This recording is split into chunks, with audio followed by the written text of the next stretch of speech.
the map, the MLG version of Antigua Shipyard does force cross spawns. So Right. this is going to be interesting to see whether or not Huan Sin does a little bit of cheese, or if Ruff does cheese, or both does cheese. Whose cheese is cheesier? As this game does get underway, Game 5 in a best-of-7 series. Right now, ItsGoSu up 3-1. Ruff with an amazing game on Metalopolis, and we'll see if he will be able to go through Huan Sin. And this is going to be a game of epic proportions.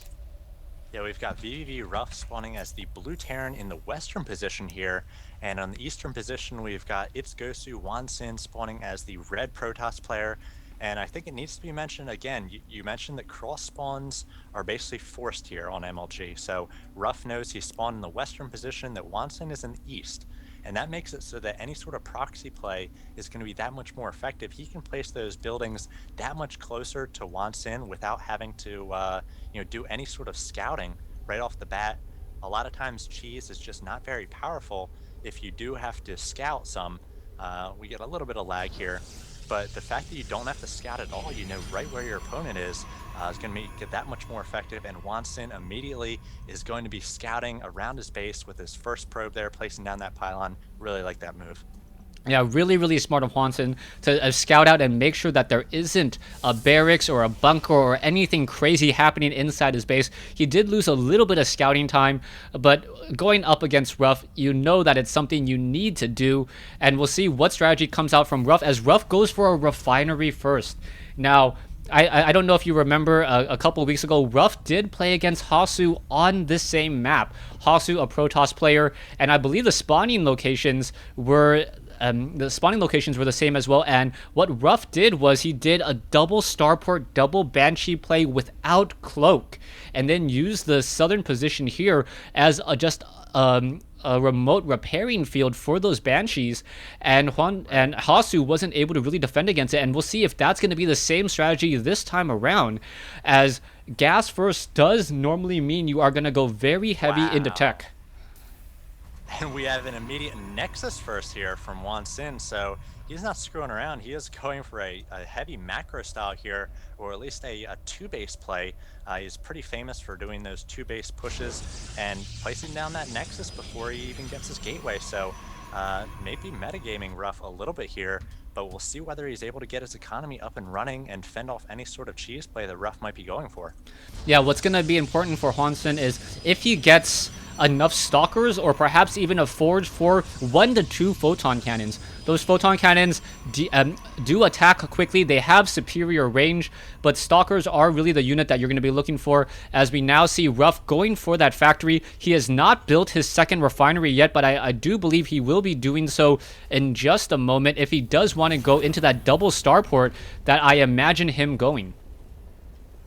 Yeah, so we'll see what he's gonna have to send out the an SCV or two here in maybe a few minutes here. He's gonna have to get it down his factory, and he's gonna have to start that second geyser as well. But we have 2 gateways coming out here for Wansin before even his cybernetics core just now starting it. So he wants to make sure he's got enough zealots and early units to defend against any sort of early aggression here for Ruff. But Ruff hasn't really tipped his hand as to what he's going for quite yet. He's starting a reactor on the barracks here across the way. So interesting build. Can't say that I can really predict what Ruff's going for.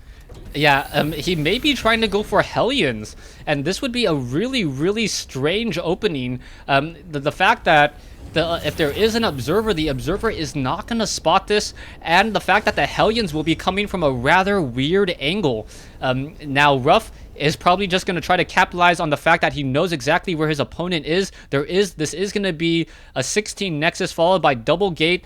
Zealots and Stalkers are now being chrono boosted, or sorry, Stalkers are just being chrono boosted out, and Hansen, with still plenty of energy on that Nexus, will be able to add even more units to these numbers. Yeah, and I feel like if he even gets just one sentry to get a force field on that ramp to deny those Hellions the ability to get up the ramp, you know, he could really shut down any sort of harassment here. He is getting out those stalkers, and here comes the 1 sentry. So we'll see how many Hellions here Ruff goes for before he tips his hand. Looks like he's sending 4 at the moment.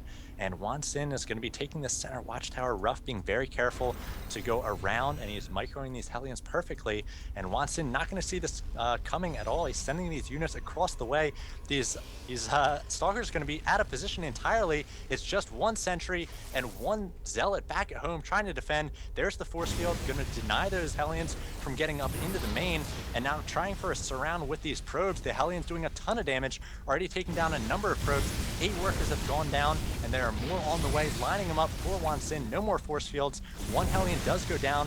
3 more still here, doing their best on these probes. And these Stalkers finally going to be coming home, trying to clean these up, but not before a lot of damage is done by Ruff. Yeah, Ruff just doing a great job taking down plenty of workers. 17 workers killed. And now we are at 25 compared to 22. As how Ruff was able to micro in that engagement, I'm not quite sure. But really a lot of workers killed. But Hwanseng does have that second Nexus up, so he will be able to replenish those units much more quickly. And Ruff perhaps a little bit upset about the lag, but we'll see what can come of this in just a moment. Yeah, when you do a build like that and you've got those 4 Hellions, really you're needing those to do a lot of damage.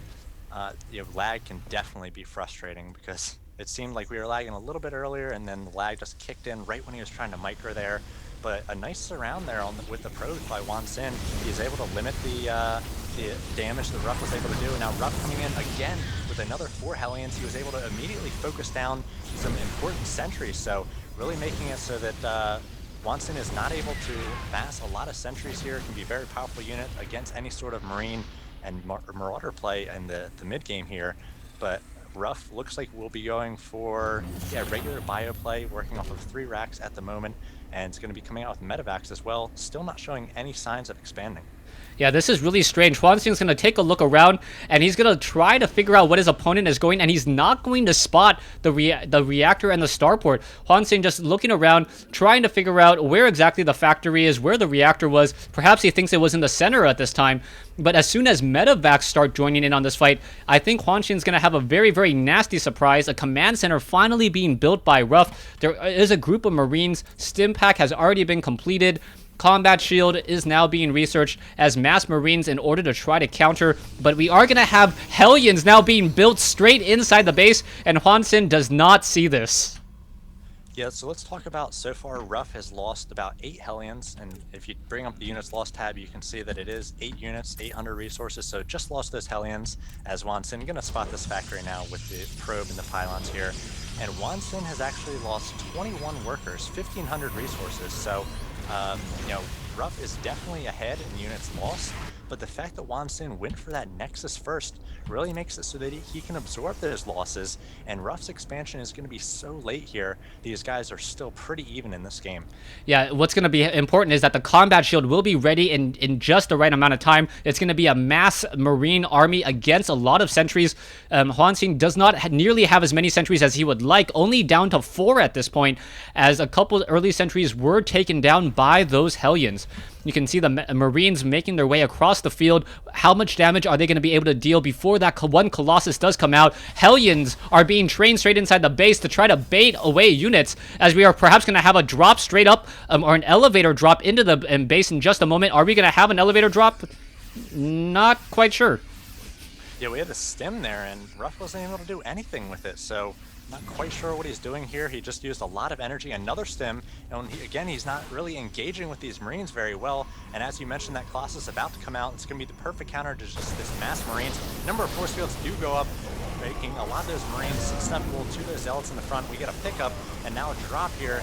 The range units of Wansin not able to quite get those medevacs, and just doing their best to clean up these Marines. The Colossus coming out already with 4 kills. Going to be able to clean up these units, and now if he had Blink, he would be able to take down that medevac, but the medevac will be able to escape with those 8 Marines, so not able to do a lot of damage there. He knows that the Colossus already out, and we have Vikings coming out straight away from Ruff, so Wansin is basically building on his lead and just defending any sort of pressure which Ruff is going for. Yeah, right now I would have to give the advantage to Hwanseng right now. He does have a food advantage. He has the worker advantage. And now an army is making its way across the field. There is a lot of sentries, colossi, and even a probe to add in that proxy pylon. One Marine going to see this rather large army outside the front door and get taken down, and there's not much here to really stop this. This is not looking good. The army technology difference is absolutely huge, and also army size. The observer knows what's going on upstairs and just going to simply engage here in just a moment. And if he's able to focus down these Vikings, down go 2 of them, a stim, not going to be very effective as well. A number of force fields, not great force fields, but they're going to keep those Marines at bay. And the stim is about to run out with those Marines, so the one Colossus here, if Wansin is able to micro it already with 7 kills, Ruff's going to have to pull SCVs and Marines here and try to focus down the Colossi, and there's just 2 right now, so Wansin getting more and more powerful. It's 122 to 80, and I feel like this is going to be the end for Ruff. Yeah, I think Ruff in just a lot of trouble. 40 food behind. The Manor Nexus now being warped in. Pretty much saying, yeah, not much that you can do about this. And it's pretty much well known that Ruff is in trouble. And SCV's trying to win the war themselves. Hwansin adding a second Nexus, adding insult to injury. Let the trash talk begin after this game. I know a lot of talk is going to go whether or not the lag made any real difference. And as Ruff loses this orbital command.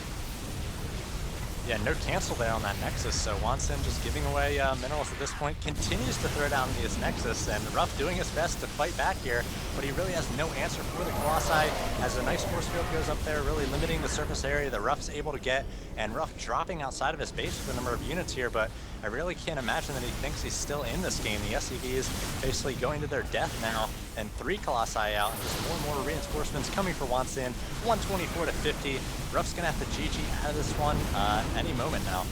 Well, if we know anything about Ruff, Ruff really likes to fight to the last man, and I think he's going to be doing exactly that. Marauders and the Marines going to finish off this Colossus over here. Viking going to join, pass by, take it down, and now these medevacs are going to make their way into the main base. But I don't think Hwansin has much to worry about. He's going to be warping in a Nexus straight inside his opponent's base, and he has so many Nexus that he's going to be able to start replenishing those probes rather quickly. Yeah, 132 to 39. So Ruff's going to try to kill Wansin in a little bit of a base trade here. But Wansin does have a defensive Colossus here, and is able to focus down a lot of those units. And there's Ruff with a little bit of BM before the eventual GG. And as you mentioned, the lag is being blamed there, or at least mentioned a little bit. But Wansin and GoSu, very, very strong. T-Gun, I think, gave us some great games. That game on Metalopolis with Ruff and T-Gun was a fun one as well. And then Wansin lowering the hammer on vVv Gaming and vVv Ruff here, making it 4-1 for ItsGoSu on Wednesday Night StarCraft.